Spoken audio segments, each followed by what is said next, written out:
Hi, folks. Welcome to the Prepared Homestead. This is Travis. Thank you all for stopping by to watch. Windy again. It just can't get over this wind. I mean, and it's not just here. I'm hearing that it's a lot of places in the U.S. In fact, I think that was it. Oh, yes, it was the YouTube channel Ryan Hall, y'all. He was talking, and I think, isn't he located out in California? I may be wrong on that. If I am, I apologize. But I think that he's out in California. He was talking about the amount of unusually strong winds pretty much across most of the United States. It's just a strange weather year. And for you homesteaders, I keep telling you this, those of you trying to grow food and all the other stuff that is dependent upon the weather, you better be paying attention to this, because it's not just this year that you need to pay attention to this. Biblically speaking, the weather's going to get worse. If you haven't read your Bibles lately, you need to pull them out and start reading. And if you look at things, and I'm not talking about man-made climate change and the whole carbon hoax and all that kind of stuff. I'm talking about cyclical stuff and things that are big cycles that very possibly, very likely are directly connected to the biblical prophecies. Going back to like the flood of Noah, and before then, stuff like the pole shifting. Very, very possible that that's all interconnected. And we need to have a plan. You need to have a plan on, how do you alter that? What do you do if it gets really dry? Do you have a solution to growing food when it's really dry? Maybe, you don't have the access to water that you do now. The temperatures get hotter, the temperatures get cooler, there's a lot of wind.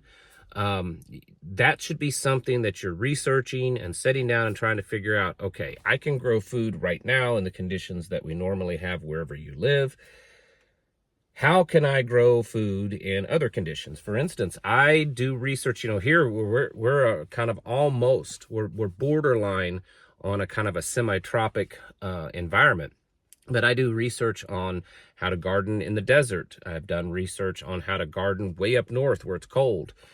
Things like that. So anyways, thought I would put that out there for you because it's something you need to be thinking about. For you folks that are really striving to be self-sufficient, it needs to be part of your plan. It's not good enough to just say, oh, I'm going to grow food here. Are you going to grow food here when things get bad? Environmentally? Think about that and plan for it. So, and another thing, I mentioned yesterday a link to purchase silver from a very reputable source that had some really good prices. And I hope that some of you may have gotten in on that, because today silver's gone up again. I mean, you can still purchase it. It's just the price is higher. And this place that you purchase, it's based on I think it's a 15-minute window on the spot price.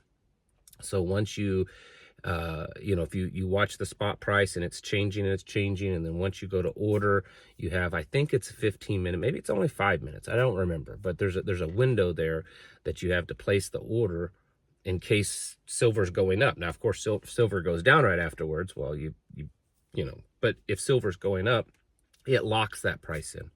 So there is still a link down there in the description for those of you that are interested. The war stuff, it's building.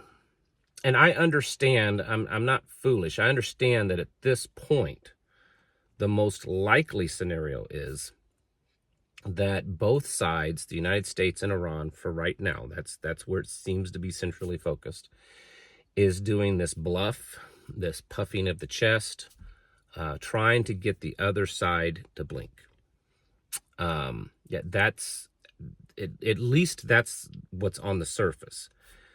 There's been information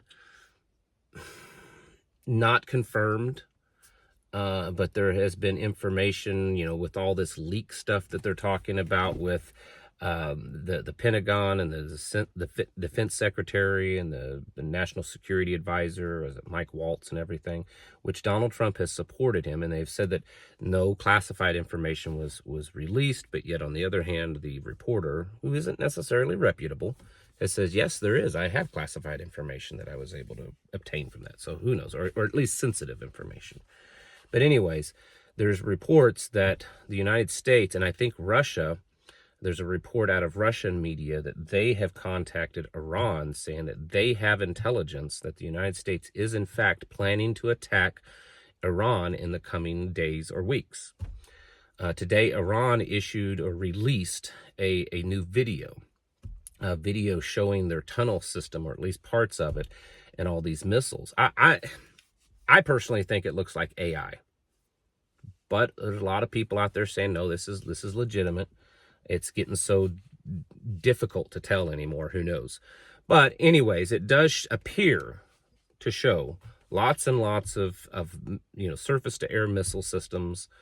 I mean, that's part of the wave of the future when it comes to technology. And then this report this week that Iran has developed plasma weapons. I mean, that's very futuristic there also. So there's that. And I know that, I mean, we got to be real. I am pro-American, pro-patriotic, but we have to be real. When we look at the wars that we've recently done in Afghanistan and the Middle East against an infinitely inferior military force. I mean, some of these guys in Afghanistan were using 100-plus-year-old rifles. And I understand there was politics, a lot of it involved, but we ended up tuck-tailing and run, unfortunately. Look what's going on right now with the Houthis. You've got this small group of pretty much terrorists against the most powerful navy in the world, and we're barely holding them off. In fact, of just this last few days, the aircraft carriers over there had to back away out of the Red Sea, give it some distance, because they were getting too close to the aircraft carrier. Now they've moved another one in there. And then what's going on in Ukraine, where the airplanes, the fighter jets, and the tanks aren't quite as effective as they once were because of evolving technologies. So put that all into perspective. Iran may pose at least a decent threat for a while. I'm not saying that they would defeat us, but at least pose a decent challenge. Anyways, so that is building up. There's reports of between 5 and 7 B-2 Spirit stealth bombers being deployed into that region, actually into the Indian Ocean. Yesterday, I think I reported two or three. Now there's more that's being deployed over there, close enough that they can respond up to Iran. And then I have a personal direct source, and this isn't classified necessarily. I mean, it certainly isn't, or they wouldn't be, I wouldn't be talking about it on here, but that part of the remaining B-2 bombers here in the Midwest, in Missouri, are planning a series of training missions over the next coming days, week or two.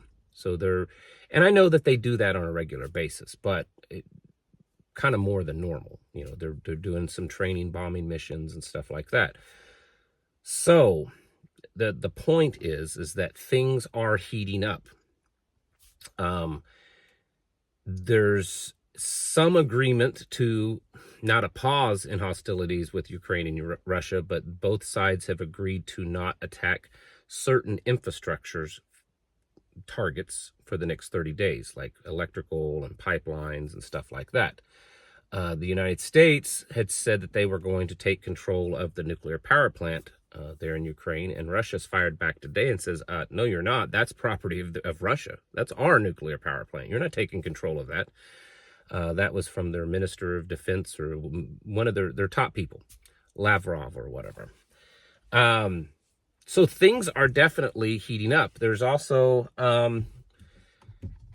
certain news information that China internally is struggling, that the CCP is having a lot of internal problems, and not in a good way to where it would mean that they would collapse and not be a threat anymore, but in a way that there's internal problems kind of getting crazy, meaning that I took it that these internal problems are wanting to become more aggressive. And a recent report from the Pentagon is that China is still the biggest threat militarily. They are still our biggest threat.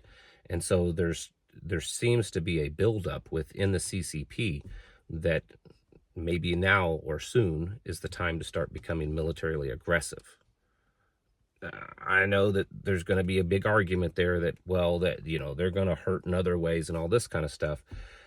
At some point, we all have to realize that at some point, there has to be some kind of standoff between the United States and China.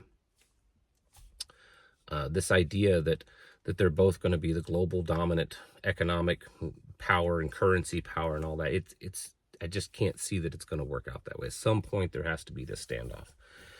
So I think the point to today's message is that there is ever-growing conflict, and we're inching closer and closer to war.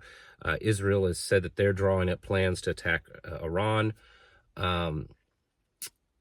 The attacks between Yemen and the United States Navy is building, and there seems to be more aggression in that area, and more buildup on the part of the United States, which is interesting because when these exact same things was happening months ago under the Biden administration, Donald Trump, then candidate Donald Trump, was extremely critical of Joe Biden of trying to start a war in Yemen, and yet now that's exactly what's happening once yet again under his administration. So, you know, another thing, Tulsi Gabbard today apparently said that there is no nuclear threat with Iran, which is interesting. It's saying that, no, there's no nuclear threat with Iran. So there's a lot of back and forth. Israel is definitely determined to take out Iran, to stop Iran, and pretty much what Israel wants, the United States kind of fall in line. And you can take that for whatever you want, which tells me that there's going to be most likely an increased conflict. Is it going to be a full-scale war? I don't know. But Iran is warning that if the United States goes to war against them, that there will be a great loss of life on the United States' part. So, you know, they may not be able to affect us directly here in the United States, but we have a lot of military assets in that region that they could. And yeah, so we really need to be getting ready for that, because it's going to affect a lot of things. It's going to affect the stock markets. It's going to affect oil prices. Could very well affect a lot of other things. Ammunition prices could skyrocket. Availabilities go down. If this thing gets drug out and they try to drag us into the Ukraine conflict and maybe China, just like we've talked about in the past, it's very likely we'd see a draft. I know a lot of people think that would never, ever happen under Donald Trump, but I think it's very likely because our numbers are so low, and there's no way, even if there is a surge of enlistments because of Donald Trump, there's just no way that they could build our forces up enough if we went into a major war, especially 2 to 3 front war. So a lot of these things you need to be planning and preparing for. You should always be reading and praying, reading your Bible, praying for the president, praying for the matters at hand, and praying for your own guidance and discernment, because we live in crazy times, and I think they're end times is what they are. So be getting ready, getting your houses in order, and preparing yourselves mentally, physically, and spiritually. Thanks for watching. Catch you in the next video.